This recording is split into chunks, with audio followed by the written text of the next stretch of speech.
Hello, everybody, and welcome to yet another crazy edition of Paradigm Shift and Educational Comedy. I'm Dave Kelso, and we have here with us Richard Hamilton, and Katerina Roy will hopefully be along shortly. She said she is. She was just texting me on Facebook a few minutes ago saying that she's going to be, and she's showing us online, and she's got the join link and all that happy stuff. So I don't know, maybe she had to like run to the bathroom real quick or something. I have no idea, but hopefully she'll be right along with us here. And we always have the theme of the year at the beginning of the year, and normally we do this within like the first week of the year. But appropriately, that's not the way it happened. We're sitting here just after Valentine's Day, February 16th. Um, you know, so it's kind of on theme because the year of darkness, which is what this year is, that's not a negative connotation because darkness is where to shine like a motherfucker. And 2018, both on the individual level and the collective level, has been fucking nuts. So it just seems like the whole collective Stockholm syndrome is just being thrown in everybody's face. It's just like, it's going crazy. So we're going to be on here talking about obviously some of the global stage stuff in the context of this being a year of darkness, and kind of cutting through the fake news, cutting through the left right paradigm dickwag, cutting through the conspiracy rabbit hole bullshit, and just kind of getting down to brass tacks, and also talking about stuff that's been going on in our personal lives and stuff like that that's also on theme.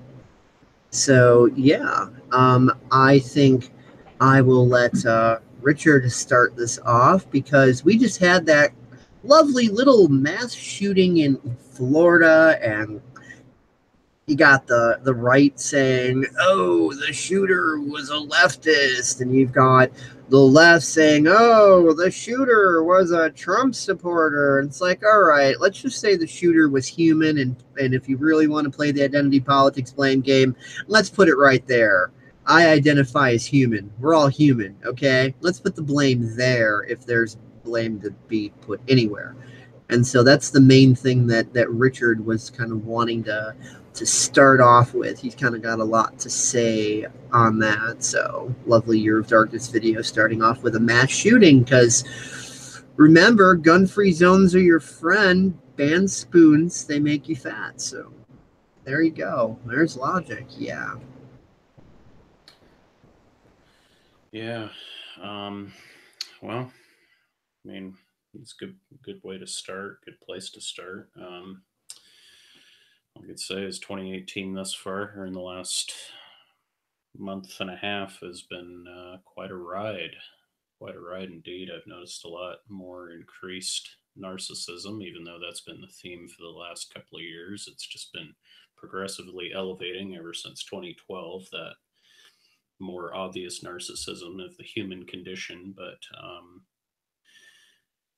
this to me feels like a broken record deja vu, and I'm sure to many of you watching or listening or doing whatever the heck you're doing right now, probably the same thing to you, especially if you are sick and tired of the constant political rabbit game that is being played by both the mainstream media or the rabbit hole game being played by the mainstream media and people in general. People are addicted to the labels, the status, uh, or the status quo, as it were.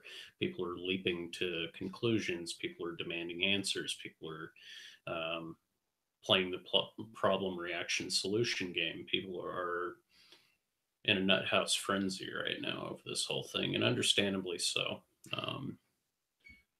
17 people have lost their lives in Parkland, Florida. 17 people, of various ages, teenagers, teachers, staff members. And I can understand why people are upset. People are angry. People are incensed. These types of acts are, beyond words. Um, you can't really place that sort of carnage into words. It's just something that is awful and terrible, and it's natural that people are demanding answers, looking for solutions, and wanting to find meaning in all of this ridiculous chaos that life so often puts in our way. But I'm going to be the permission slip here, um, do something a little different. I could jump on the immediate political bandwagon and say, um, don't, yeah, and get all angry at people who want to ban guns, and go down that rabbit hole. But that rabbit hole is tired. It's an old argument. It's so repetitive and cliche. It's like, what does this accomplish? This constant arguing of, should we ban them, should we not ban them? It doesn't accomplish anything at the end of the day. Those people are still dead. They're going to be buried. The families are talking to coroners at this moment and trying to, arrange for the final rites of their family members. They're heartbroken. They're sad. Their lives are shattered forever. Those people are on the other side of the veil. They're somewhere else in the quantum energetic entanglement field. They're with source. They're in some other timeline somewhere. Whatever buzzword you want to put into it, they're not here. They're not here with us in this timeline. They're gone. They've been removed. But anyway, the thing is that really bothers me is just the immediate. It wasn't even 2 hours had gone by, and immediately people were jumping all over social media and all over the internet and all over each other, practically in a frenzy, um, trying to be the first to sensationalize the story, trying to be first to uh, get the answers, or to narrow it down, or to uh, piece everything together. These types of attacks, whether people want to admit it or not, are all false flags, whether they were committed by a lone wolf, whether they were committed by multiple agencies, whether the reports of multiple shooters at the scene at Parkland High are true. We're only 2 or 3 days out from the most recent mass shooting. It's too early to tell. We can't just immediately start jumping on bandwagons and saying, "Oh, well, this is what happened. That's what happened." It's still fresh on all of our minds. And the biggest thing we need to do right now is to step back and to take a breath and to. By the way, I'd like to remind people, for those who are familiar with the the Veritas interviews, the nice little candid camera infiltrations where the Veritas project goes into all these different corporations, administrations, and whatever with the little hidden micro secret cameras and records everything. There's this one where they were, someone was in the whole, the Clinton Foundation administration, some aspect of that office, and talking kind of candidly about how they were starting riots at at free speech rallies, and things like that, stirring up trouble and violence. And one of the key things that the one guy said, who was admitting to being party to all this, is that he's like saying, you don't need crisis actors or this or that, or whatever the conspiracy people are like to blow it up as. You can just give money to genuinely mentally disturbed people who already are messed up in the head, who are already have problems, who are already on a dozen different medications, are just like beyond wacko, and you can just hand them money and go, here, do that, and they'll be like, oh, okay. So it's like, it's amazing to me how many people think that just it's that it's just this major logical fallacy that a corporate or governmental entity couldn't possibly hand money to somebody who is already mentally disturbed. Precisely. And Katerina is here. Hi, Katerina. Hi, Katerina. Hi. Love Hi, you. Rich. Hi, Katerina. Love you. Love you too. Love you too. Yeah, that's all I wanted to interject on that. I'll let you continue. Okay.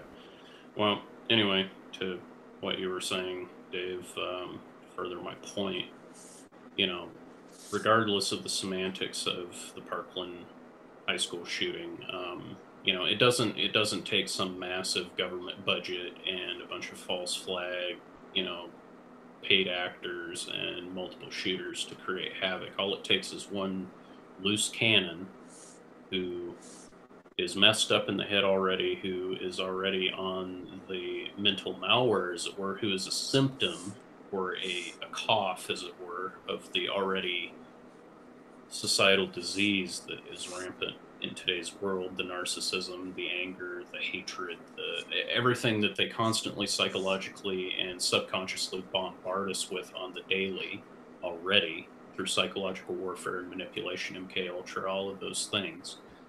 He's a byproduct of that. And what he did is just a result of what already is in society. And what these shootings teach us as individuals is that the only way these types of tragedies are going to stop is not through gun control, is not through mental health, is not through any means whatsoever, tightening laws, regulating things more. Nothing will prevent humans from being humans. It's a biological thing. And the biggest thing I can urge to people right now who are watching, as hard as it is, as tough as it is, and as much as I sympathize with you, with your pain, is the first thing that you need to do is take a step back, take a breath, relax. Hang on a second, my brothers. Okay. And breathe, and not immediately jump to conclusion. You make a really good point there when you were talking about, this guy being an end result, a byproduct. It reminds me of something I've been saying lately. Kind of putting this out there to people that, there's a lot of people that assume that humanity is in the state it's in because this ruling elite, these corporate criminals, these inbred bloodline families, Illuminatis, whatever buzzword, banksters, cabal, whatever buzzword anybody wants to use, that these people have done that to us, that humanity is the victims of that. But I challenge you to look at this another way. What if the globalists, or whatever anybody wants to call those people, what if they are the end result of humanity's dysfunction? What if they didn't cause it, but they are an end result of it? They are like the epitome poster children of the worst of the worst of the worst of humanity's collective narcissism, focused into this situation. That it's not they that caused the situation, it's our refusal to take personal responsibility, our addiction to the fight, as it were. I mean, you see like flat earthers versus globe earthers, and Christians versus Muslims, and Alex Jones and the InfoWar and whatever. But what if the earth got proven to be flat? Okay, what then, flat earthers? Now who are you? You've identified with and as your malware. You've identified with and as the fight. Okay, you're right. Now what? You know what I mean? Or what if God came back tomorrow to the Muslims and the Christians and pointed at one of them and said, you're right? Well, of course, the answer they give right now is, oh, well, we'd be happy because our God proved us right, as we knew he would. But that's easy enough to say while you're in the middle of the fight. it's really hard to say once the fight is over because you've identified with the fight. What happens to the Alex Jonesers if the globalists could be defeated tomorrow? You know, who would they be? Who would they identify as? Where's the justification at that point? What would they do with themselves? Right. You know, on NCIS, they talk about how career military go through this. As Gibbs on NCIS has said, you can take the man out of the Marines, but you can't take the Marine out of the man. Once the man has formed their entire identity around being a Marine, because that's been their focus for 2 or 3 or 4 decades, and then they go into retirement, a lot of times they get depressed and go crazy and all this other stuff because they don't know who they are anymore. So that's the same thing that would happen with all these people focused on Christian versus Muslims, flat earth versus globe earth. Oh, the InfoWars, Alex Jones, oh, gotta get the globalists, blah, blah, blah. You know, it's like, what happened if the fight ended? You know, we accuse the so-called globalists of being warmongers, but wait a minute. Aren't we the warmongers? If you really want to look at it, who's allowing them to warmonger? It's our bloodlust that's allowing them to warmonger. Oh, exactly. You know, and to be fair, it's not just the United States. It's not just, you know, it's every country on this planet, regardless. The military industrial complex is a global organization, folks. It's not just based in the US, it's based all over the planet. And every problem that we see geopolitically today is due to our own willingness and complacency. Everything from this shooting, you know, now, of course, you know, before all of you jump and say, oh, wait a minute, how can you possibly say that, you arrogant piece of crap? You know, why would you say that it's our fault that this shooting happened? Well, don't mix my words, because this takes a little bit of in-depth explanation. As I said earlier, the shooter, Nicholas Cruz, is a byproduct of our society, and our society and our civilization throughout the course of human history has been based on conquest, the lust of war, the art of war. Sun Tzu, you know, some of the greatest philosophers of our time have written books on tactics, on military movements. You know, our civilization has been built on blood, and, you know, our advancement has been paid in the price of blood. I mean, look at World War II, World War I. How many hundreds, you know, millions of people died in each war. Tens of millions of people died in World War II. You know, close to 45 or 55 million people paid the ultimate price. Civilians, soldiers, regardless, on all sides, got to pay to excel us into the Cold War. And who knows how many countless millions of people have died as the resulting death tally since 1946 here in World War III. But my point is, it's been happening under our noses, folks, and the powers that be are the ultimate expression of what is wrong with our planet. We are based on building off of war. We're not based on building off of cooperation, building off of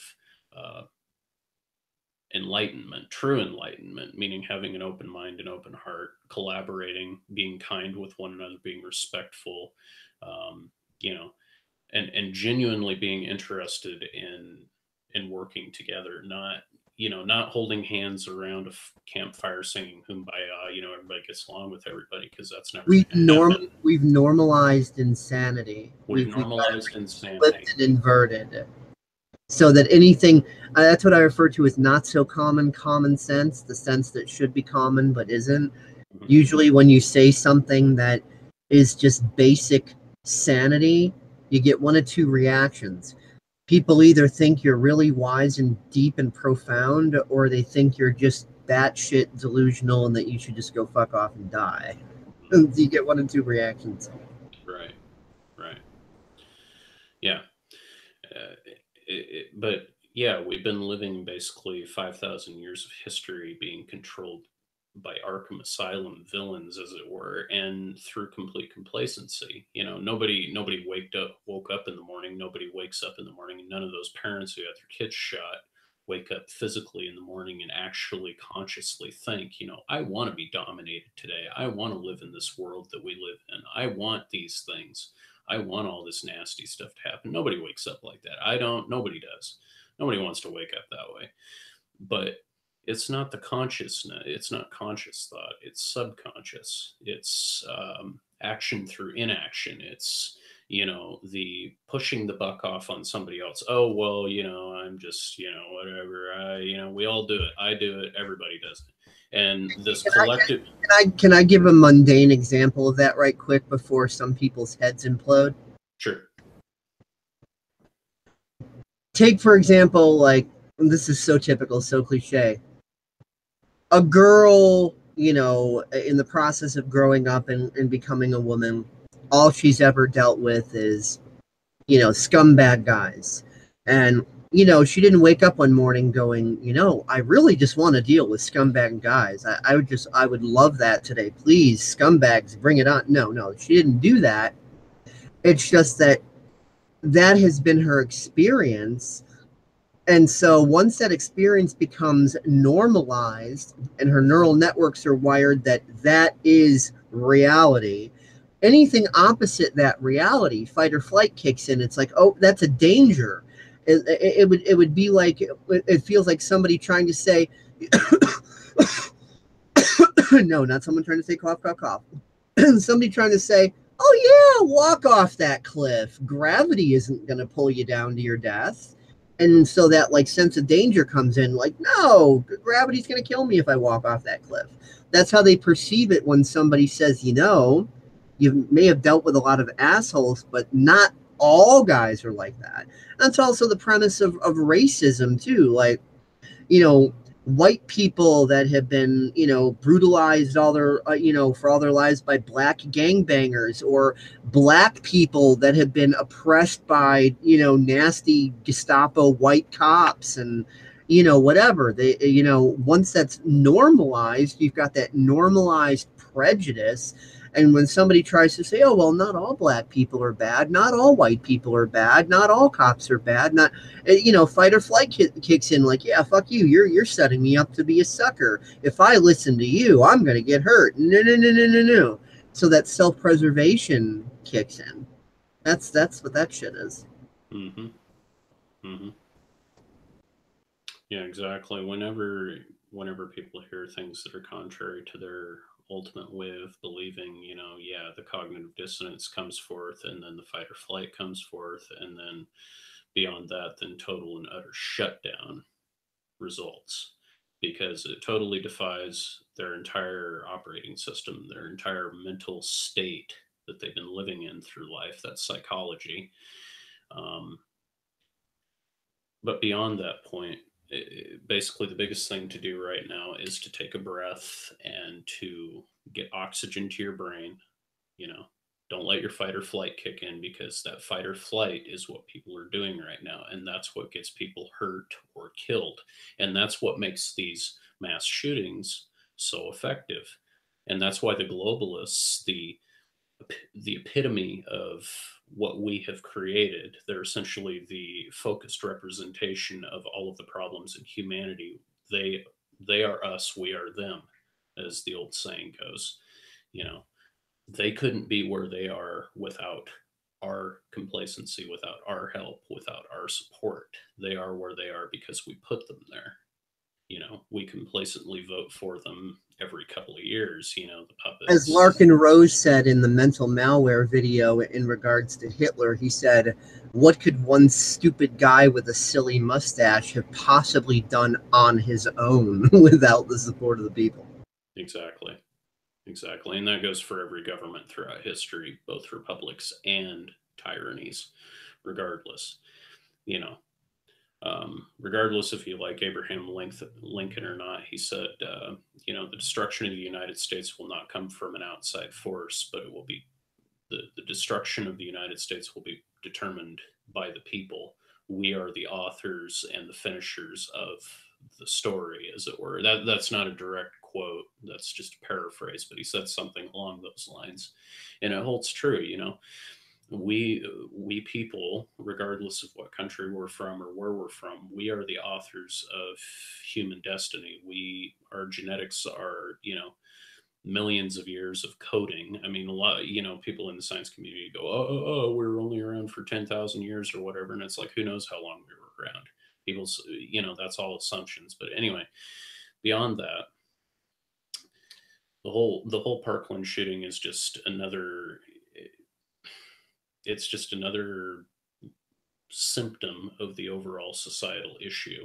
And these sorts of things will continue to happen in increased number as these energies begin to increase and continue increasing.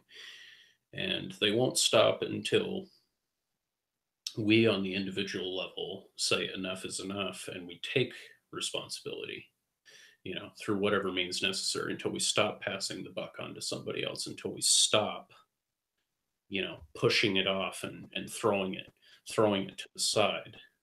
Buzzwords being what they are, I'd like to explain the concept of the energies increasing in a more, shall we say, mundane way that most people will be able to wrap their minds around, or as Cryon likes to say, to eliminate the woo-woo factor. Right. Kind of bring it down to brass tacks and in a way that everybody can understand and go, oh, okay, that's what they're talking about. It's been scientifically proven that humans advance and evolve right alongside their technology. And right now, the way technology is going, technology literally doubles every year. And we've seen that. From, the year 2000 to 2012, there was infinitely more technological advancement than there had been in all of history prior, period. And then from 2012 to 2018, an incredible, much more, amount of technological advancement.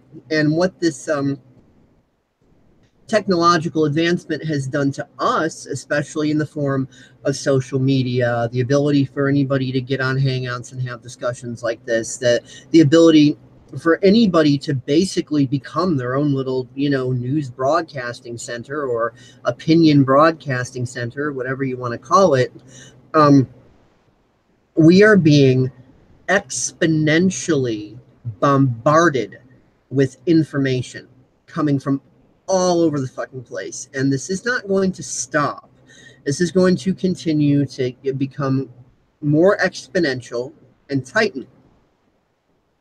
What happens, the human body biologically can only handle so much emotional and psychological stress being put on it before it starts to physically tear down. Because, you got to remember, you've got a central nervous system. Your body is an electrochemical computer. And just like your desktop computer can overheat and fry and burn out and become an electronic paperweight if, you overwork it, the body is the same way. So the only way to avoid that burnout is to be willing to let go of all of these narcissistic paradigms, surrender all of these biases, and be willing to learn to think in new ways, to be willing to let go of all these stupid conspiracy rabbit holes. And I'm not saying any of the conspiracy theories are wrong. I'm just saying until you address the root foundation, all the conspiracy theories are fucking irrelevant, and the rightness or wrongness of them is fucking irrelevant, because we're operating, on a weak foundation that is kind of becoming a house of cards, as it were. And when you're the more you're willing to abandon all of this justification and, oh, I'm a justified victim, and my team flat earth, team globe earth, team Christian, team Muslim, team liberal, team conservative, whatever, we're right, they're wrong, when we're willing to let all that drop and be open to expanding our minds and think more holistically and see how things connect, we have more clarity, we see the bigger picture. And what we're doing right now is, it's like the equivalent of thinking we have to examine every grain of sand individually on the beach first before we can look at the whole beach and understand what a beach is by looking at the beach. That's what all this information overload is like. And when you let go of all that justification of being that false sense of approval and being correct all the time and all this other bullshit and making the other guy wrong and da da da da da, then you start to have the clarity of, the beach is the beach, right? So it's literally shift or die in the most real sense. And the good thing about this too is that at least the people who are ultimately going to choose self-destruction and are going to exit stage left, because this is such a personal process, whether you're the highest elite on Wall Street or the homeless guy in the cardboard box or anywhere between, because it's so personal for each of us, and we're all experiencing these exponential bombardments and being put at a choice point to let go of our bullshit or self-destruct. The more this intensifies and people become more focused on their own self-destruction, it cripples their ability to do more harm en masse. I mean, I know people are about to say, well, wait a minute, what about that mass shooting? Isn't that harm en masse? Relatively speaking, no, because if all these crazy idiots had their wits about them, it would be genocide instead of a mass shooting. It would be 100,000 deaths, per false flag, instead of 17. So it actually creates a form of damage control, because if we're so busy self-destructing, we don't have the wherewithal to plot and plan to take everybody else out with us, as it were. So even the higher up elites are going through their own processing of their malware and going through their implosions. And I mean, you could tell it physically. I mean, look at the rapid aging that the elites are doing. They practically look like walking corpses. Look at how quickly, like, Obama rapidly aged. I mean, Hillary Clinton, for Christ's sake, when she was doing her election campaign, she could hardly even stand and walk straight. She's a walking, talking dead person. Yeah. 1 foot grave already. You look at her face, she looks like hell. And that's pretty much, the globalists are a macroscopic version of what all of these individual lone wolves or whatever have you, Elliot Rogers, whoever, whether they're part of some grandiose conspiracy or they're just some lone wolf fucked up piece of shit. They're just, it's a representation of what what severe narcissism does to you, especially in these higher planes, as it were, as we keep progressing as a species towards something that's more functional as opposed to destructive. So basically, our shit's being thrown in our face. We haven't been wanting to look at the problems, because we have to be able to look at a mess to see that it's there and acknowledge it in order to be able to clean it up. Like, if an alcoholic says, no, I'm fine, I don't need help, go away, then they're obviously going to continue to be an alcoholic. And I think this is what the Bible meant when they said 2/3 of the earth will be destroyed. They weren't talking about land masses and lakes and trees and things like that. I think it's more like a laws of averages algorithm, that when you the more you move into exponential climax of pure unadulterated stupidity and insanity, the laws of averages are going to state that, pending a fucking miracle, that basically 2/3 of the existing population are not going to be willing to let go of their narcissistic addictions. They're not going to be willing to shift. So that's 2/3 of the earth, 2/3 of the population, humans, being destroyed or self-destructing, which then bringing in the idea of the meek shall inherit the earth. The meek simply being the ones who decided, okay, we're sick of war, we're gonna like calm the fuck down now and get off of our narcissistic high horse. Exactly. And it looks like Katerina Out. bounced out. I don't see any message from her on Facebook or anything. Earlier, if you recall, she said her sounded like her brother or somebody came into the room. Who knows what she's dealing with? All I know is I hope that she's doing all right, and she'll get back to us as soon as she can. So now that I brought it down to brass tacks, please continue. Anyway, yeah, I think that point has been duly noted and brought upon. So the next part of my demonstration here is I have my most previous purchase, or my most recent purchase, my 1911 Rock Island Armory. It's 45 automatic, 45 ACP. Band spoons! They made me fat! Band spoons! It's a spoon's fault. Mm-hmm. But speaking on the topic of mass shootings and guns and firearms, and considering that this tired old meme has resurfaced yet again like an old broken record that just won't shut up, that when you take it off the turntable, what do? Because it's a piece of shit record, you throw it at the wall and shatter it?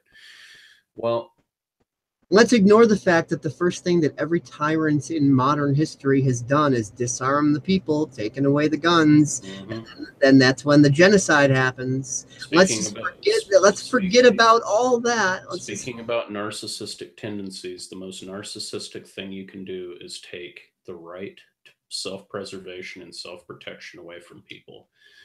This is a 1911. It was developed by Samuel Colt in 1911. Well, I'd have to verify that. I'm tired. But anyway, it was designed and manufactured and patented in 1911, and it was based on a previous series of pistols developed by the Colt family, and it was developed just in time for World War I as a trench pistol, and it was originally developed in response to the Spanish-American War, where our normal soldiers and cavalry were all armed with 38 caliber revolvers. Well, here we go into the war history, the world, the imperialism and all of that stuff, and world wars and things of that nature. Oh, and food is being provided. Thank you very much. You're welcome. All American mac and cheese, you gotta love it. Anyway, so basically in the late 19th century, during the colonial expansion of the United States, and when we were kind of rounding up the Spanish Empire, as it were, and we went into the Philippines, we were shooting basically the Filipino regulars with 38s. Well, they were drinking rum and whiskey, and the 38 caliber was ineffective at stopping them. So naturally, as war brings to progression in technology and technological advancement, the revolver morphs into this semi-automatic pistol right here, which is this one is a civilian variant. It's got an ambidextrous safety. It's got a skeleton trigger, skeleton hammer. It's got kind of the modern bells and whistles. This one is ironically made in the Philippines. It's a Rock Island Armory, which is built on U.S. tooling. And the Filipinos have been great allies over the years. We liberated them from the Imperial Japanese in World War II, and they fell in love with American weaponry, the M1 Garand, the 1911. And these are imported into the USA from the Philippines. And they're made with American parts and American tooling and all of that stuff, but they're a great gun, very reliable. I haven't gotten to shoot this wonderful my pistol yet, but I've shot Rock Islands before, and they handle flawlessly at the range. They're beautiful. They're a very reliable weapon.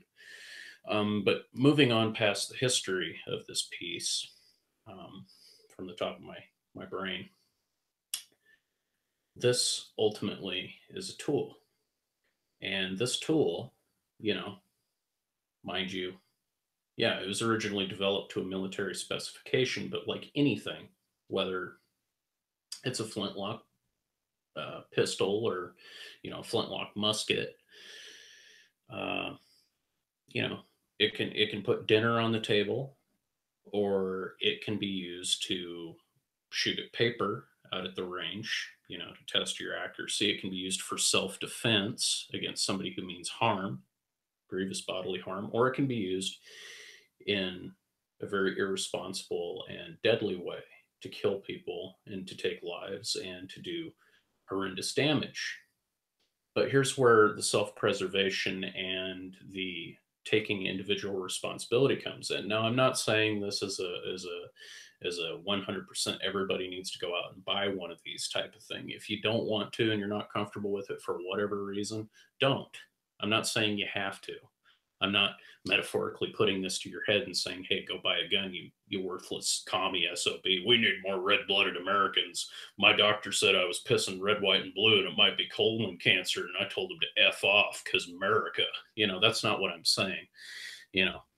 But as a centrist with a slight conservative lean, ignore the hammer and sickle, even though some of these red flakes want to call me a communist hick or a you know, literal communist co-founder who runs Kekistani Rehab for certain beta cucks out there. You know, no, I'm a red, white, and blue SOB. You know, it's basically, to me, it's like you can have my gun when you pry it from my cold, dead fingers. But anyway, you know, this is a tool. And, you know, had one of these been in the hands of one of the teachers at Parkland High School, you know, it's the same old argument, but that I've said 1,000 times in 1,000 different ways, but here I am saying it again because it still rings true. If a teacher had one of these and been competently trained to use it and had been training at the range and had the balls to bring it in concealed or something similar, derivative, you know, Springfield XD or whatever, and shot the intruder before they had a chance to harm a student, it would have made the news as teacher neutralizes potential school shooter. Details at 11. Nobody got harmed, nobody got hurt because somebody took the initiative, took the personal responsibility, and decided to pack. And the irony is, and here's the other part of the argument, people say, well, if somebody comes to the school, you call the police. And it's like, well, okay, here's the deal. When you call 911, when you call dispatch, and you tell them what's going on, they're going to make a code 3 response. They're basically going to send all the troops. They're going to call in the SWAT team. They're going to call in the police. When seconds count, the police will be there in minutes. Yep. When seconds count, the police are only minutes away. But that amassing of resources, the tactical SWAT teams, the squad cars with K9s, the guys with their rifles, the sheriffs that have, you know, automatic AR-15s, you know, those nasty bad rifles that nobody ought to be allowed to own, those black, well, you should only be in the military and law enforcement to have one. Well, it's like, well, that's real hypocritical. So we need to have a huge military police state that, you know, does mass murder on mass scale, maybe not intentionally, not to say that everybody who joins the military, you know, because I am a supporter of the military. I have plenty of veterans who are friends of mine, you know, active duty members in the military who are friends of mine that I love with all my heart, you know, great people, you know, but going back to my original point, you know, how we're a war-driven society, there's a real hypocritical nature there when we insist that we need to have this multi-trillion-dollar arms industry that profits off of death on all sides, but meanwhile deny citizens the very right to carry, you know, these same tools for their own self-preservation. You know, I'm not saying they have to be full auto. I'm not saying that they have to be, you know, exactly what the military is carrying. They don't, you know, there are certain things that I even agree, you know, for 99.9% of circumstances, unless you're out yahooing at the range because you have a full auto gun, you know, or overkill. You know, machine guns are awesome. I love machine guns. I love shooting them. They're fun. You know, full auto is great, but it's not practical. It's not practical for anywhere other than a war zone. It really isn't. And it's not really practical for anything else other than going out to the range and spraying thousands of rounds and just having a great old time, you know, because the United States of America is a wonderful place where you can do that. But for everyday average use, a gun is a tool. That's all it is. It's a tool. It's not some inherent thing with a conscience that's going to load itself and go drive itself to some location and go harm a bunch of people. No, it takes a person with a finger on the trigger and ammunition and a magazine to do that. And as you can clearly see, I have no finger on the trigger. There's no ammunition in the gun, and the slide is pulled back, and it's on its standard military select, hold open safety. No round in the chamber. It's not going anywhere. It's not going to do anything unless I tell it to do something, unless I physically do this, and it's not even loaded. So, but even still, unless I were to load a magazine in there and cycle it and then go bang, which it's dry because I know, because I checked, it's not going to do anything. Dip it in satanic pasta, then we'll see. Then we'll see. Yes, we'll dip it in the satanic pasta and see what it does. It'll start gurgling, and then it'll rotate in 360 degrees like in The Exorcist, and then it'll, self-load, and then it'll, move around like a Ouija board. But, the main point is, bad things happen, and that's been the cycle throughout our history. People have been dying, and for very bad reasons, and they're all unfortunate. Every innocent life that gets taken is an unfortunate thing. But that is the byproduct of the society in which we live. What happened in Parkland, Florida happens in Palestine every day. Little kids are out walking around, and Hamas terrorists, or, the uglier factions of the Israeli government, decide to genocide and, massacre some people. That's another unfortunate thing too about the narcissism. It's like, right now no one gives a fuck unless it's in their backyard. They don't really see the human connection, that like if it's happening anywhere, it's because it's a problem within humanity, and that core root problem should be addressed if you want to even come close to beginning to stopping it everywhere. Banning guns is not the solution. As Larkin Rose likes to say, no matter what you try to ban, or if you killed all the politicians or this or that or whatever, doing that is not going to cure the mental malware in the heads of the people, because it's I kind of look at it as like, imagine like a football team. Here comes this little midget up to the football team starting to bark orders. Well, if the football team isn't worshiping that little midget as an authority, then that midget's probably in a lot of trouble. Little midget's going to get laughed at best. Way to make it. The point being, the top 1% is the little midget. The masses are the football team, and the only reason that they're able to do anything is because we obey, because we're in the state of collective narcissism, and we've normalized this crappy reality, and just like and we think we're just, oh, human nature is bad and we're just wretches and whatever. No, scientific proof that the only default human operating system is surviving through adapting to the environment. You adapt through emulation. So if the environment was benevolent, then failure to adapt to benevolence would mean death. So, I mean, it's not a good or evil thing. It's an adaptation thing. And now humanity's at the point where we've literally changed our environment around us, cities and skyscrapers and jet planes and all of it. So we're not subject to being the victims of our environment anymore. We can literally change it. So we have the capability to bring in that benevolent environment if we could ditch our addictions. It's really funny you mentioned that whole midget and the football player thing. You made me think of, speaking of movies that kind of profit off of that psychological addiction to narcissism, the classic Mel Gibson flick Mad Max Beyond Thunderdome. with the midget, you know, who's riding on the big old retarded guy, you know, who can't think for himself, but the midget's the brain, you know, and you know, he always calls over the intercom and he's like, "Who control Thunderdome?" You know, it's the same sort of thing, you know, it's like, "Who control Thunderdome? The power maker." You know, and pisses off the black lady up above, you know, who's the quote unquote matriarch of the whole city of Thunderdome. You know, the funny thing is, you know, like the story in the Bible about the golden calf, the moral of the story was not to not pour gold into animal figurines, otherwise they're going to demonically possess you.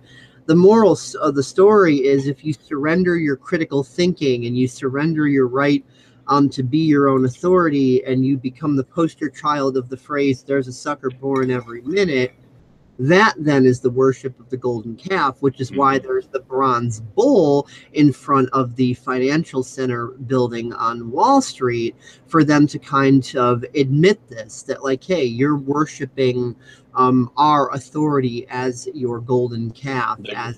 They refer to it as a bull market. I mean, you know, the calf, the bull. I mean, the globalists are all tied into that. They're tied into that meaning and that subtle sneaking it in. You know, we have complacently allowed it for 5,000 years. Every single one of us, Alex Jones, every single person living, breathing, alive, past, present, dead, and future at this point is allowing it. You know, but the acknowledgement of it on every level, us included, is the biggest middle finger to the establishment that you can possibly do at this point. It's the most effective thing that you can do, because yeah, at this point the damage is so, I can see myself, the infinite 1911. Yeah, that's about to change. I'm hoping the audio is going to be okay on this. This is really short.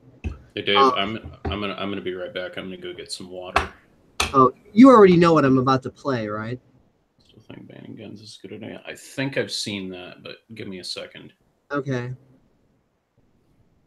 Yeah. The description here says a woman gives personal testimony about how she could have prevented her parents' murder had the gun laws been different. Don't watch this if you're in favor of gun bans, because the truth of this video is highly offensive. You're better off ignoring this and pretending these murders did not ever happen. Right now we're just kind of waiting for Richard to return. And this is a really short video. Hopefully the audio is going to come in okay on it. And it's just this chick giving her testimony on it before Congress. And as she'll explain, she's not a gun advocate. She's not a member of the NRA. She's not, you know, she's none of the stereotypes. You know, she's not. You know, she even admits in there that she doesn't even really like guns. You know, they're not her thing.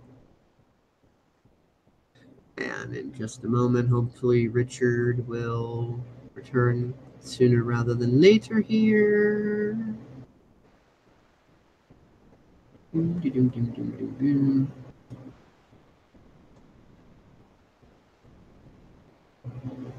Here's the infinite Google tunnel, as I like to refer to it as.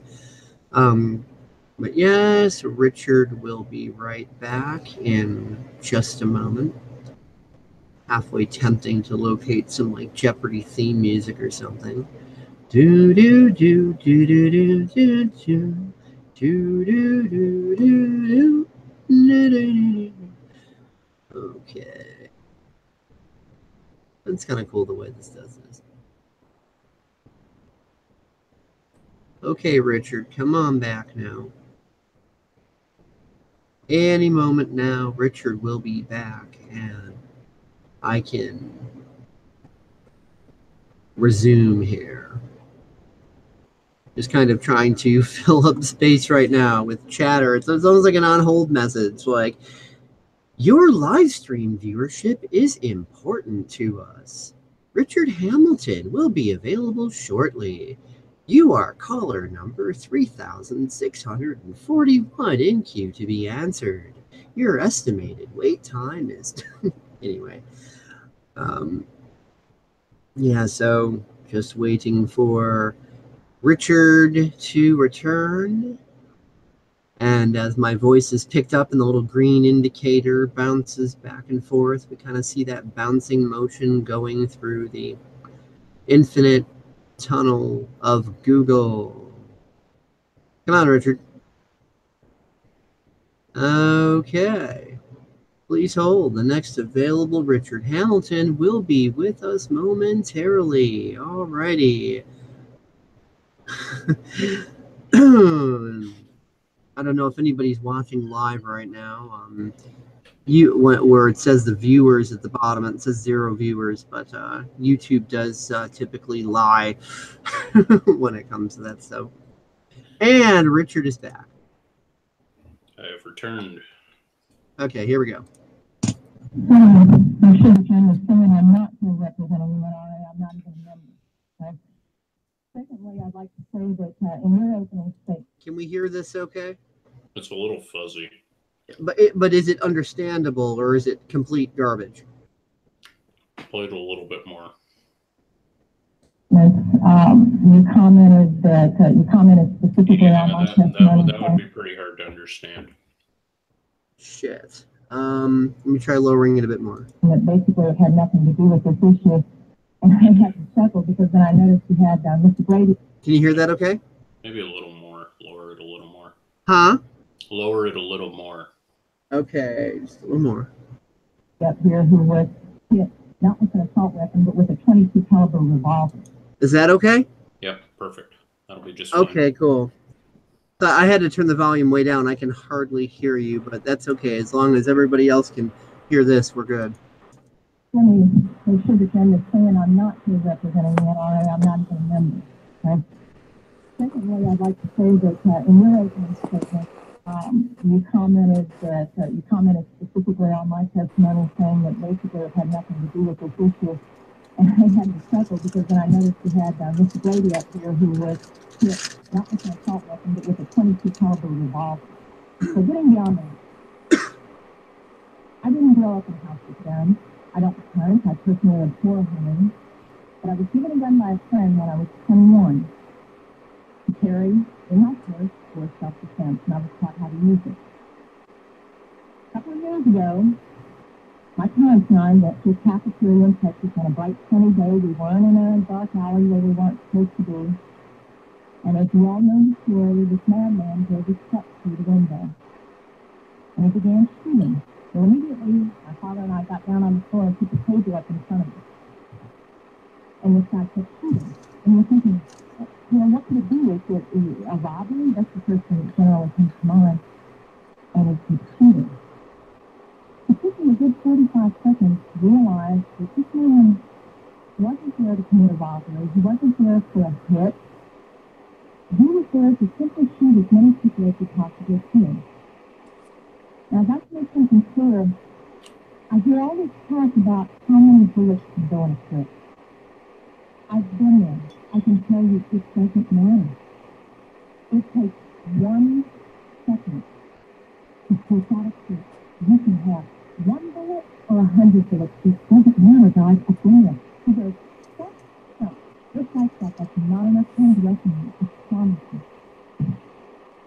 When I finally realized what was occurring, I thought, I got him.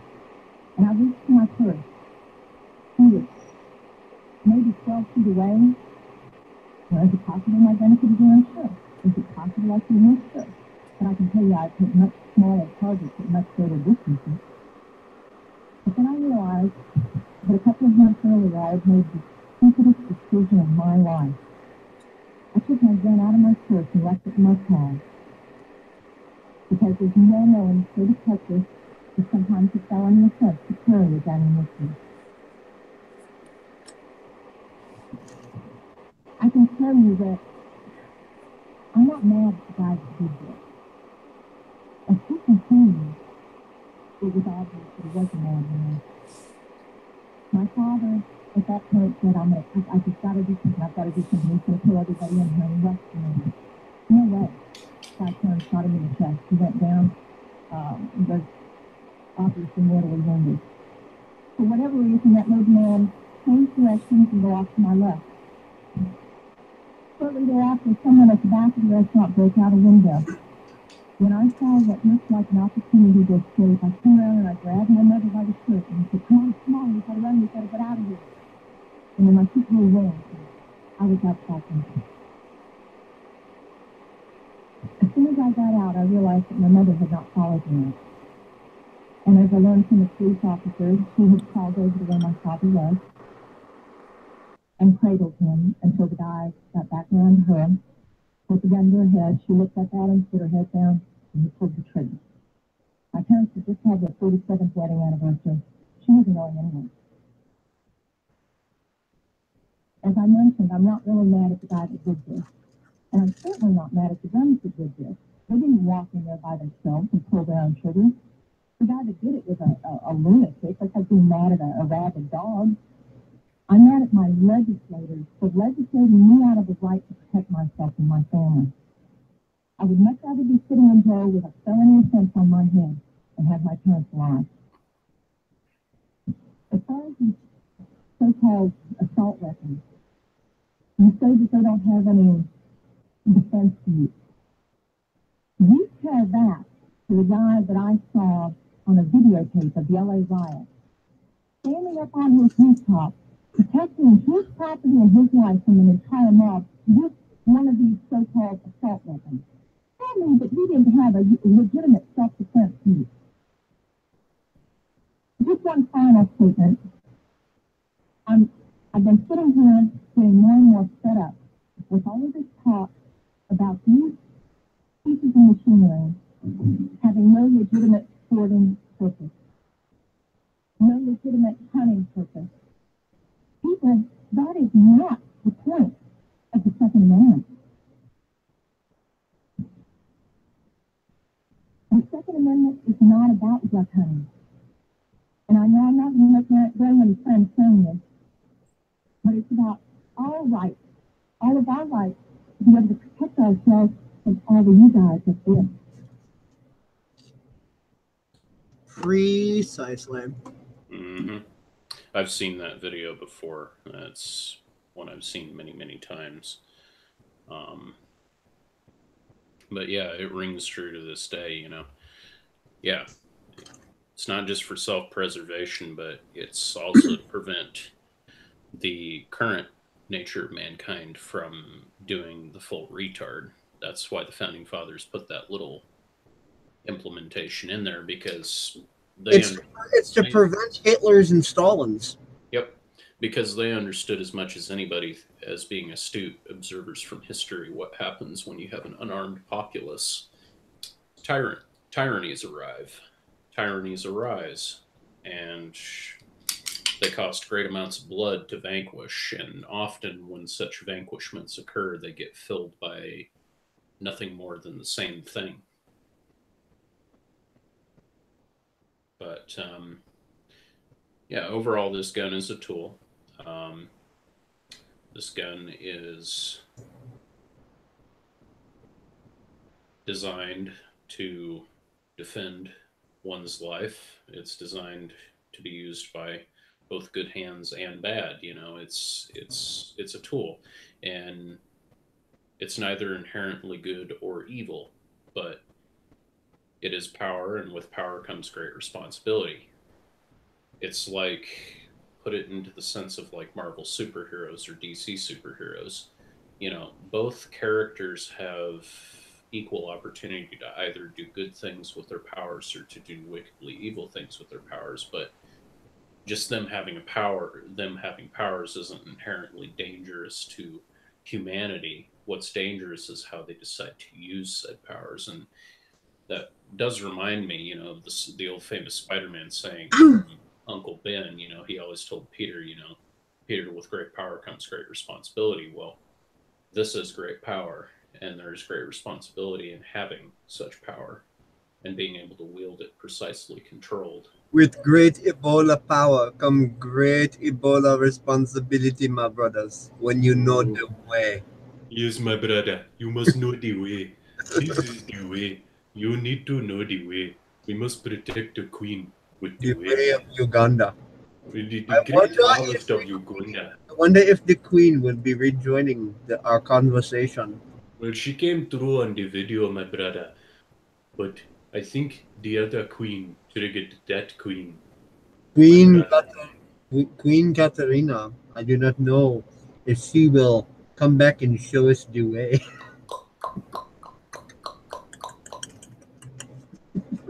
Spit on the non-believers. I spit on you.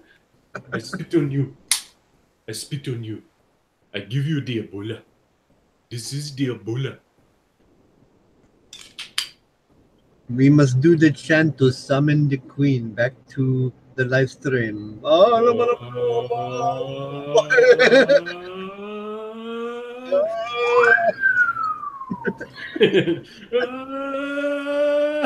That was so funny. I wish we could His get all. name is Cancer. I really wish we could get all the people who were on that VR chat video in here on a hangout with us, so we could do something really funny like that, or do a PSEC episode on VR chat. Or how about Perfect Cell? You know that guy. He's the one that made like the anime Uganda Knuckles thing. Oh yeah. No, we are not doing this. Oh my God, we're really doing this. You know, fuck you, or no, fuck the way, fuck your queen, and most importantly, fuck you. Fucking hilarious. No, I was listening to Perfect Cell on a live stream the other day. He was checking out this game called Subnautica. Pretty intricate game, actually. Very, very interesting game. Definitely takes brain power to use. It's not your traditional shoot 'em up stuff. Like you have to. It's real good strategy game sort of thing. It's interesting. Shoot 'em up. Boom, boom, boom, boom, boom. And you see how I'm doing this, folks, without being a danger to anybody? I'm literally just sitting here with an unloaded 1911. And it's not doing anything that I don't tell it to do. Or that I don't control. You have loaded ideas, you bigoted racist. That's I know. Oh, guns. They're only for white people. Laughs and oppression. We have Maxim guns and they have not. Rule Britannia, slaughter all of those Kangs. We was the Kangs and shit. We invented the civilization with the sacred melanin and the watermelons. Oh, am I being too racist for y'all? I really don't care. I'm done. The status stuff is all cancer. I mean, you know, they talk about racism and they are the racists. So you know what? I'm just gonna laugh and be a racist myself because I just don't give a shit anymore. I don't care. It's like, you know, here's the Ebola. Have the Ebola. I will spit on you. You do not know the way.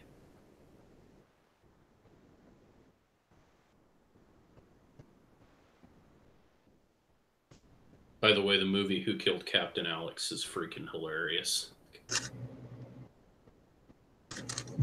Cheesy Ugandan movie. It's really funny. Yeah, that's kind of what it was based off of. Then some guy on DeviantArt made the Ugandan Knuckles VR chat skin. Oh, here's the queen. Hello, my queen. We have found the queen. She will show us the way. She must show us the way back to Uganda. There will be good harvest for Uganda.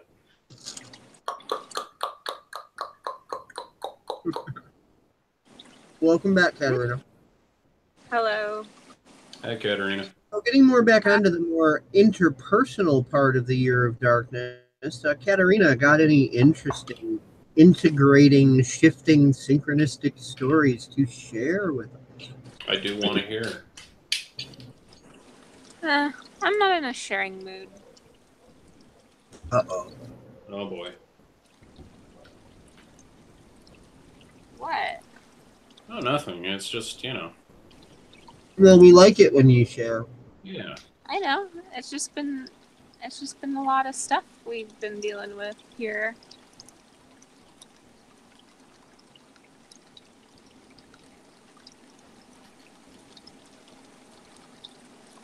I'm just tired, guys. Been dealing with my family for nearly 2 months. Yeah, that's quite an undertaking, I can say, from plenty of experience, or from some limited exposure Yeah. and experience. I was Try living away from your family and like getting really used to like living in your own world and not bumping into your old paradigms like every single freaking day.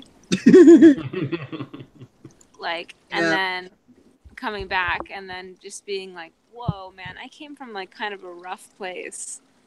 And like to see just how rough it is with new eyes. Well, Year of Darkness is all about facing the past too. All the old shit that humanity's been avoiding collectively and individually is just kind of fucking, jumping out like Freddy fucking Krueger and, giving us the opportunity to either stand in our own sovereignty and authority and be willing to shift and clear, or end up being a cuck to narcissism. So yeah.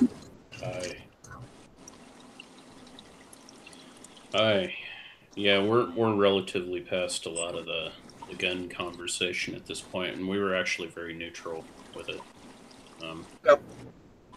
Oh, that's fine. I was just kind of like bored listening to the lady like recount everything step by step. Oh, that was a short little video. Like, you were gone like way before that. Like, you were in the conversation a long time back, and then you dropped off because you had to go deal with something with your brother or whatever, and you didn't return. Yeah. So apparently you clicked the live stream link, not the join conversation link, and came in on that short little video. Like, that was only just a few minutes long. The majority of the conversation wasn't anything to do with playing videos. I just kind of popped that up as a quickie.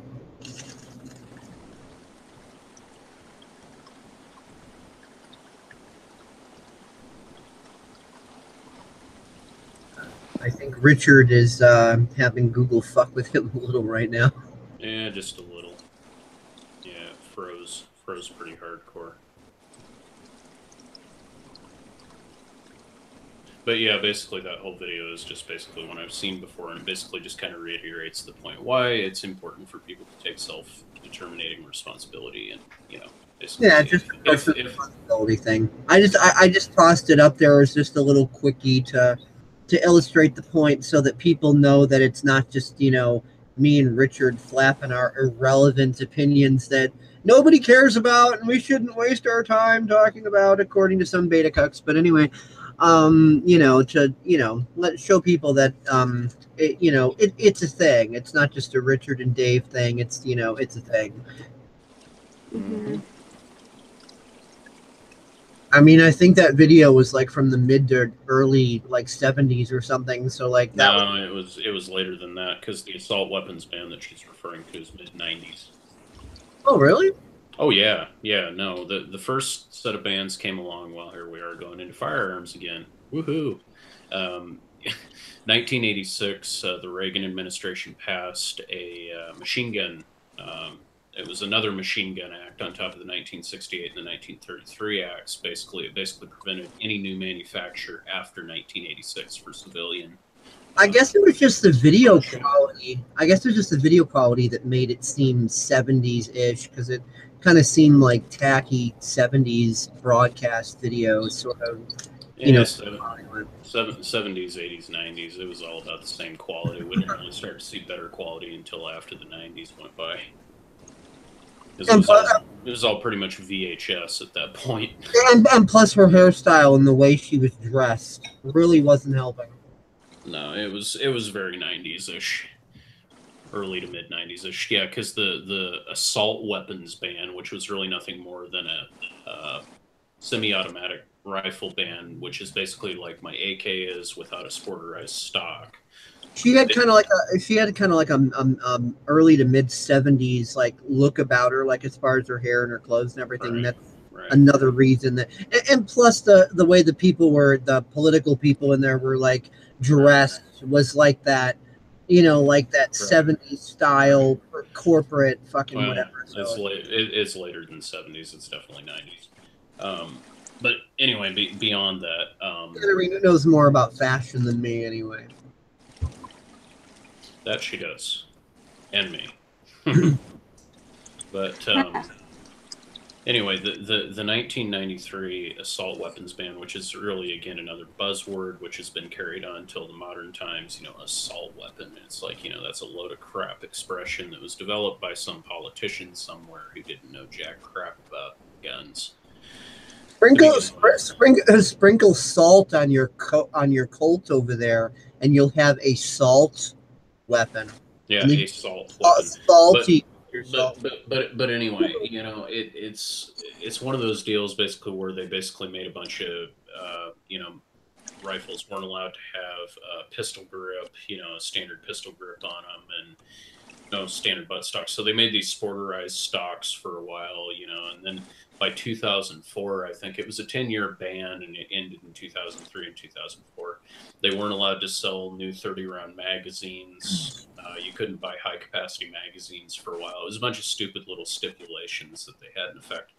And after the assault weapons ban ended, it's funny because the first thing people did after it ended, the government released a whole bunch of their magazines that they had in stockpiles that they weren't using, a bunch of AR Stanag magazines, steel magazines, and it said not for civilian use, government property, law enforcement use only. My dad's got like shit tons of those magazines around, you know, and it's kind of funny, you know, because, well, you know, I was like, you know, it's kind of cool to load one up and, you know, put it full of ammunition and shoot it to the range and go, yeah, F you, government, we're using your magazines. You know, it says on the side, you know, not for civilian use, and here we are. You know?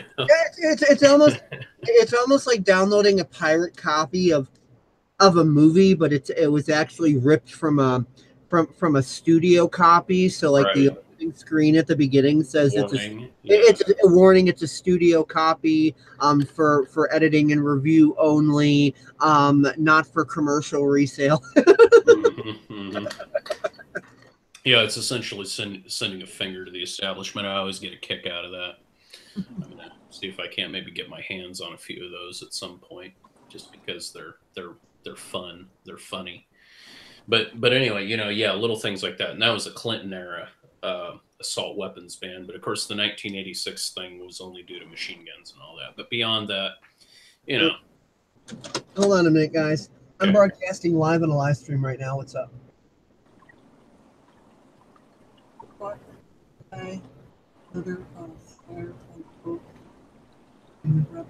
Yeah. Not really interested right now. I'm on a live stream broadcasting live. I'm on a live stream. I'm PSEC. I'm on a live stream broadcasting live out to the world right now. Yep. So much cognitive dissonance. I had to say it that many times. You want to watch a movie? No, I'm on a live stream. You want to go get some popcorn across town? No, I'm on a live stream. You want to go race a race car around a track several times? No, I'm on a live stream. You want to go skydiving? No, I'm on a live stream. Do you want to go land on the moon? No, I'm on a live stream. Do you want to go to Uganda to find the queen and show the way? But my brother, we're already doing that on the live stream. We've already found the way. I'm the queen. We got the queen right here, my brother. The queen. Hello, pretty lady. I want to go smack, smack, boom, boom, man. Smack, smack, boom, boom, man. I love that. You know, the Gaston, the commander or whatever, he's walking around. He's like following all these girls on VR chat. Either the guy has a really good African accent like I do, or he's a genuine guy off the continent, which either way is still really funny. I like the musical VR chat memes where Mr. Wobbles has the Ugandan knuckle skin on, and he's going through, and he's like got this setup where he's got like, I guess, mixing boards and a piano and a mic and all this other stuff, and he's doing like this, this improv parody singing and shit, and talking, singing about the way, and like getting people's reactions and stuff. And I saw this really fucking skill. I saw this really funny. It was a quick clip, but it was a Scottish Ugandan Knuckles. And he had a little Scottish flag and bagpipes, and he starts playing super loud bagpipe music over the VR chat, and it like totally ear rapes everybody. And he's like, "Oh, my brothers, you get to know the way from Scotland."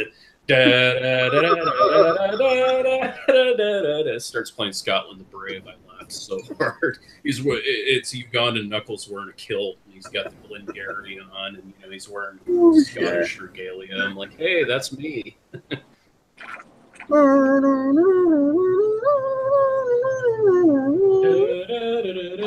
know the way.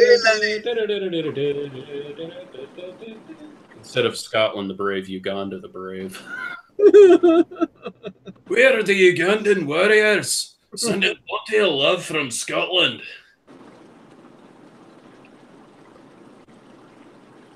But anyway, don't mind our nonsense and silliness, Katerina.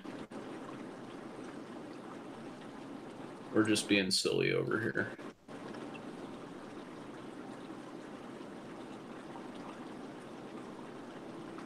Yep, because in the year of darkness, just the opportunity to shine, or bend over and just take it like a cock. But Katerina's been shining like a boss. She's just tired right now, which is totally understandable considering how much damage has had to have been cleaned up around there. Lots of damage. I got really tired too when I was around there because it was a lot to take in and a lot to do. I can only imagine there's still much to be done. Yeah, the last time you guys were on a PSEC episode together, the last time we were all sort of together, like retroactively through my video editor, you were actually over there. I was. Yes, I was. And it was awesome. Why don't you guys actually tell us a little bit more about that, seeing as we were limited to the video that you provided me. I still wish I could get another round of fascia blasting, because that fascia blasting is awesome.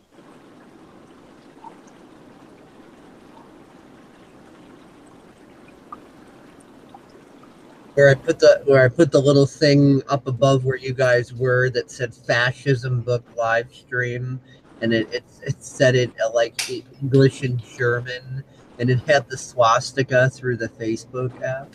Mm-hmm.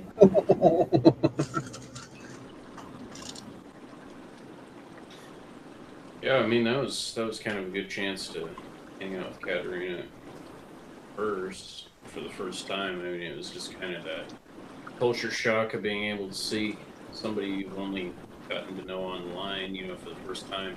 Katerina's a heck of a lot shorter than I would have ever imagined. I was surprised by that. I always envisioned her at least being my height. She hasn't kept her height a secret, dude. Or at least just a little bit shorter, but not by much. Katerina, you still here? I don't know if she is. She might have pulled stuff. Might have fallen asleep. Or fallen asleep, yeah.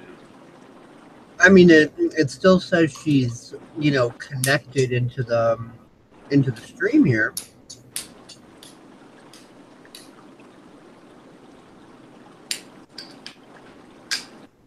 I mean, I'm super tired too. I've been up since early this morning, and I didn't get much sleep in total either. But I'm not quite to the point of like risking passing out on anybody yet here. Yeah, I'm not near that either. I mean, yeah, I'm tired, but not. The Queen must wake up and rejoin the conversation. Queen, we need to know the way. You need to know the way. I'm so lost. I don't know the way. Wake up, my queen. Let's get us away before we get Ebola. Should we play some Ugandan Knuckles VR chat or rape? Oh God. See how loud we can get.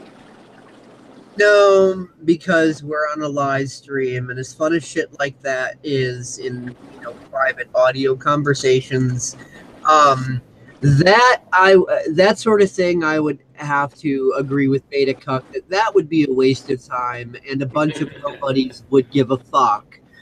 That is true. That is true. Yeah, it's like that's not for a live stream. No, it's not. I mean, it's one thing to get silly and have conversations and stuff like that, but to like do that crazy stuff, it's like, all right, it might be funny if we actually were in VR chat or something, but we're not. This is just like a Google Hangout, and like we don't need to go there. Nope. Katerina, wiki. What? Ah, there you are. There Did she you fall is. asleep on us? No, I'm just out in the hot tub Ah, with my so new Katerina is live streaming naked. Everybody put that mental image into your brains and enjoy. That explains a lot, and that explains why I hear bubbles. Or Why I'm what? Why we hear bubbles from your end. Boop, boop. Yeah. Yep. Yeah. First, we thought you might be cooking up some Ebola, but actually it was the hot tub.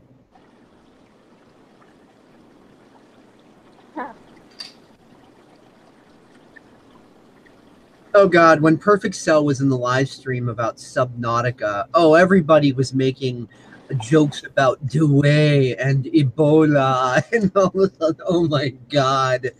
And in this one part of the game, like you can scan objects in the game, and I can tell he noticed one of the things I typed because he verbalized it, because I typed in scanning Ebola ...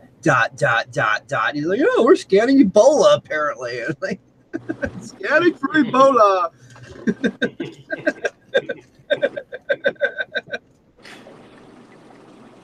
I would love to have that guy on a PSEC live stream one of these days.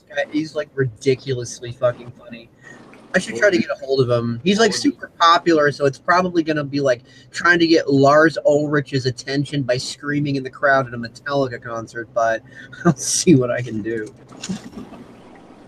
Well, it would be really funny to at some point, like if DJ Chops were to get in on that meme and actually were to show him all of that and get him kind of hooked up on that. It'd be funny to have DJ Chops on the live stream. DJ Chops can like barely do audio without it fucking out, much less video. Yeah, well, yeah, audio. It would have to be audio, but I mean, if he were to get a better setup at some point, that's what I mean. Yeah, at this point, yeah, it's impossible. A long ass time ago, he did video with me once. It was terrible. Oh, I imagine. Yeah, African Greg video. Oh God. DJ Chops is in Gambia, not Uganda. No, I know he's in the Gambia. Yeah, he said thousands of times. Yeah.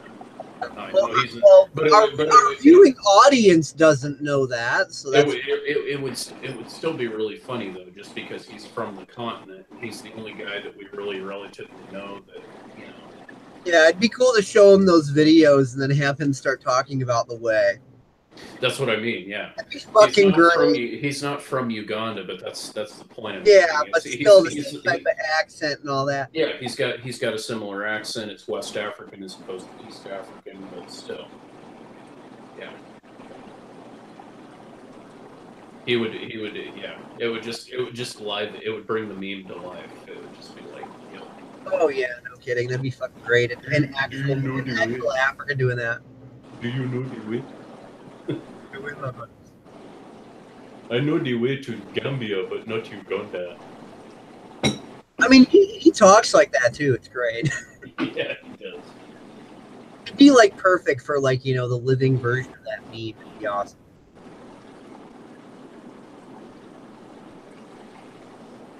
Still here, Katerina? I think she's lost in the bubbles of the hot tub. What?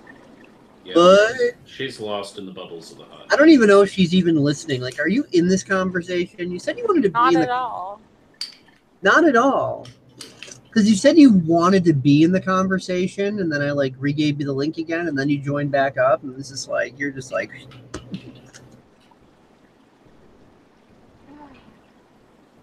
I'm just enjoying being around you guys. I don't necessarily need to be talking about the same stuff you guys are talking about. Well, we do enjoy having you in the conversation. What would you like to talk about, Katerina? What would you like to talk about, Katerina? Show us the way. I just don't really want to talk right now. But I just want to hang out. All right. I enjoy listening to you guys. Well, sorry, everybody watching this live stream and everybody who will watch it in the future. Katerina does not want to grace you with her lovely voice that much this time around.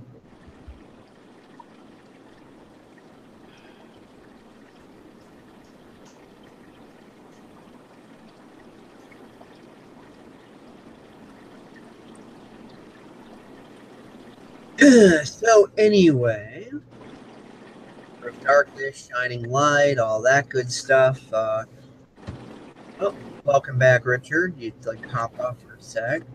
Okay, so Year of Darkness, Shining Light, Ditching Narcissism, etc., etc., etc. Richard, anything else that that you want to add to this, point out, warn about, whatever the case may be? Anything we haven't covered yet? Goes to way, my brother.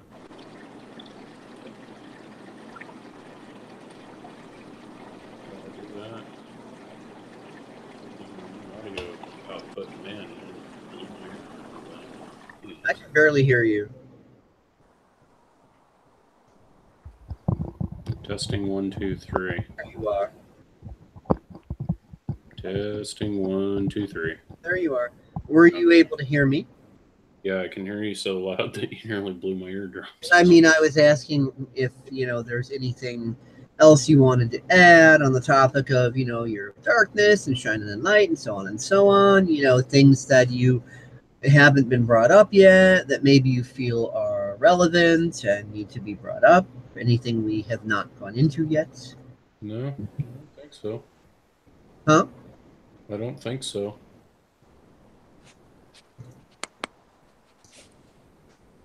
Alrighty. I guess all else I can really say is just it's just going to be an opportunity for people, those that are willing to, see things as an opportunity instead of a burden. And there's going to be a lot of other videos that we're going to do this year that are going to, have separate individual topics as far as like all sorts of different people and projects and stuff, where that sort of thing is exactly happening. Like, look at all the stuff that IPFS, Interplanetary File System, has, been bringing forth so far. You've got like Steemit and BitChute and DTube and DSound and all these other these cool IPFS based platforms. And the main CEO guy, got his name right this second, but the guy who was heading up that project, he was even doing a TED talk on IPFS, and it's some really cool shit. And he admits it was kind of born out of frustration, of things as they've been. It's just been like, right now humanity's not in a state of like thinking, oh well, it would be cool to make something awesome just for awesomeness sake and to be efficient to avoid potential future problems. It's like people kind of get too lazy and comfortable into the mediocrity they're in, and they really only want to dive into that full creativity when a fire is kind of lit up under their ass, basically. So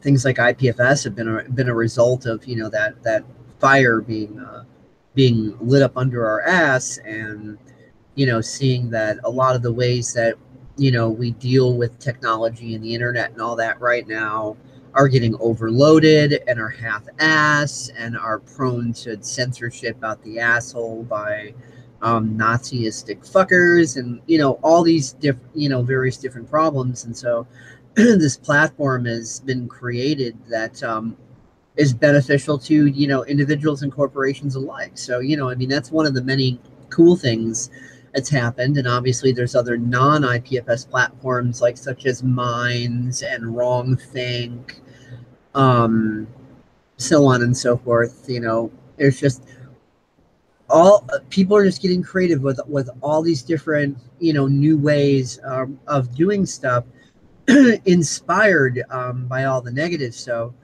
whether it's mass shootings or internet censorship or what have you, it's an opportunity to be inspired to creativity. And that's just, the process as it's continuing, that, people hit their breaking points, their frustration points, they get mad and they're like, no more, and then the ones that don't self-destruct, they really let their creativity and their brilliance and their genius start to shine through, and ideas start to form and shit starts to get invented and people start coming together in ways that they never have before, which is really ironic amongst all the division and dick wagging. Of course, obviously it's smaller groups of people coming together on things. It's not like the bulk of people coming together on anything, but it's still really cool that for every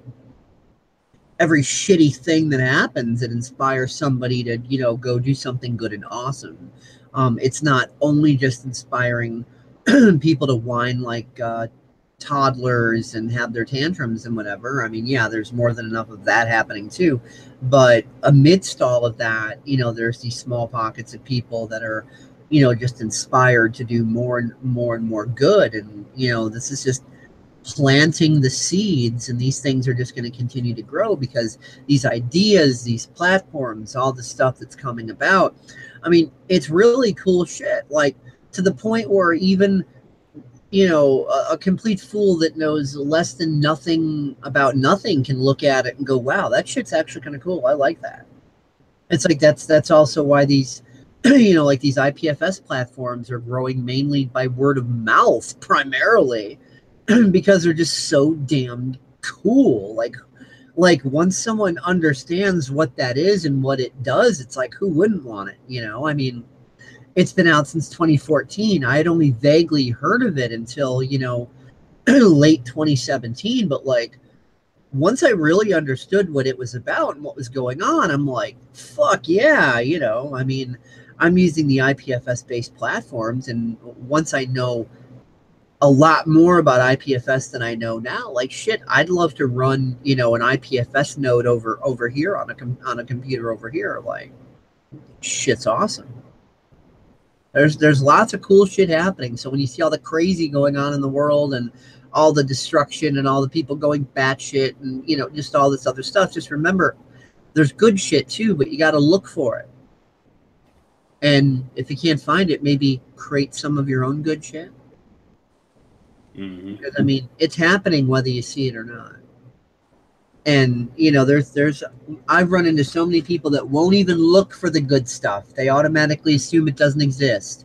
They think that looking for it, it's an insult to their intelligence. Like they're trying to take into serious consideration looking for the Tooth Fairy or the Easter Bunny or some shit. They feel like it's an insult to their intelligence, so they just shouldn't bother going looking for it. So they don't see the good because they've normalized the bad so much. That's just their reality. And they think that anything outside of that is patronizing, an insult to their intelligence, like they're setting themselves up to be taken advantage of or whatever. And it's unfortunate, but that's their problem. Those of us that are willing to see the good is out there to see. The bad is out there too, but the good is out there and it's growing. And we seem to have one viewer according to YouTube. I don't know how long we've had it. That might actually be my freaking throat. It might actually be Chaos Girl 13. I had neglected to mention earlier that I was kind of browsing DeviantArt and stuff while we were talking, and Chaos Girl 13 had replied to me talking about the, hungry like an SJW, that little music video that I made. And, she was saying that she liked that one. And, I noticed that, the timestamp was marked as 12 minutes prior. And I simply responded like, hey, if you're receiving this reply in real time, I'm on a live stream right now. So like, here's the link and whatever. So yeah, I don't know if that was her that I saw pop on there according to YouTube, or if it was somebody else or whatever. But yeah, Chaos Girl 13. So she said she was going to tune in. I don't know if she did or had time to or whatever. It's not like YouTube tells me, and like I don't have like the little live stream like chat thingy popped up most of the time, because like, the PSEC channel isn't like this super huge, ungodly channel like it used to be in the past. This is like version 2, so it's a smaller channel. So I usually don't get like shit tons of people piling into a live stream chat. So I haven't really had any real reason to, to actually, look at the chats, because like every time I look at it, there's like, nobody really chatting in there anyway. So, obviously once we grow to a bit of a bigger demographic and I actually start seeing more actual comments from people, being commented on the videos themselves, I'll be like more interested in, checking the chat more often and being like, hey, I wonder if anybody's actually in there.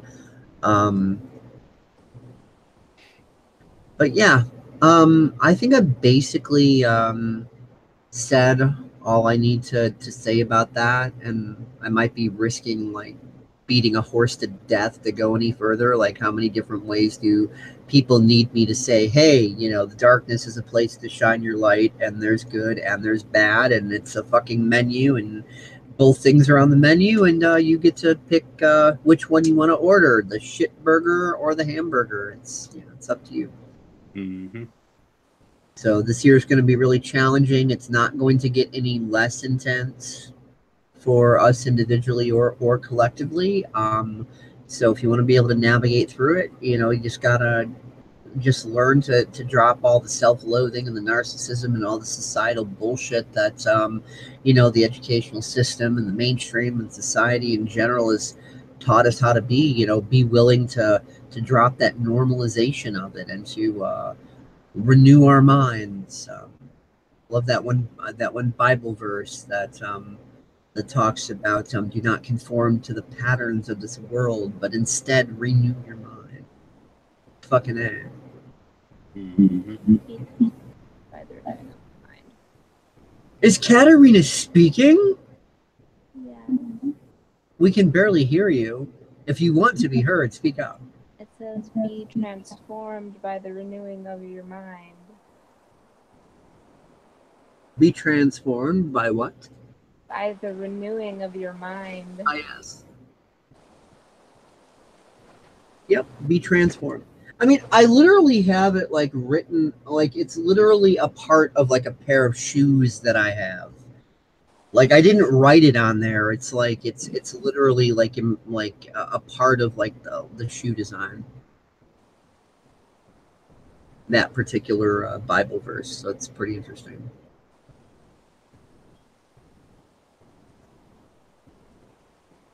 Katerina, anything you want to add before we close out the broadcast? I mean, we're still going to be here on the line, but we're going to be closing out the live streaming aspect of it. No, I'm good. Okay. Yep. She's farting out her bubbles in the hot tub, and she's relaxing. Farting out her bubbles in the hot tub. I can barely hear you. What? I'm just laughing at what you said. Oh, okay. She's farting out bubbles in the hot tub while naked on a live stream. So you guys can enjoy that mental image there. Oh boy, Paul. You guys have fun with that. Huh? That Paul would be so excited.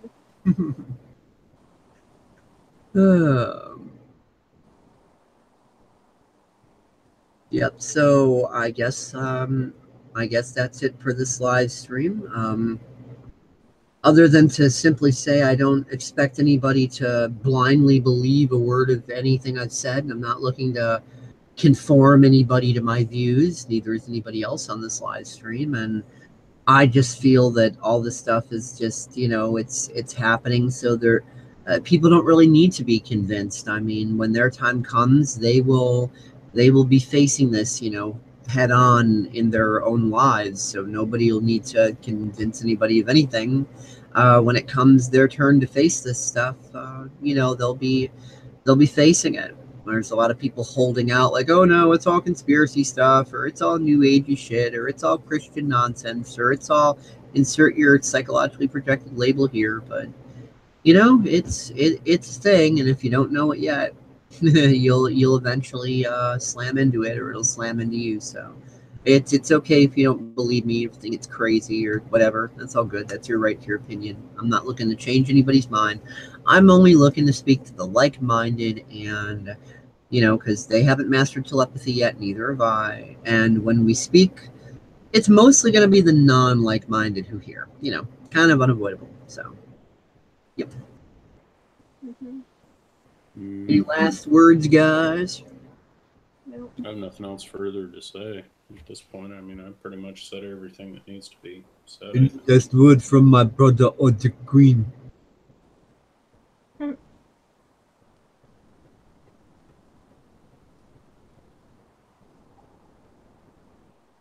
Okay, apparently not. So, everybody have a good day or night or whatever it is on your part of the planet.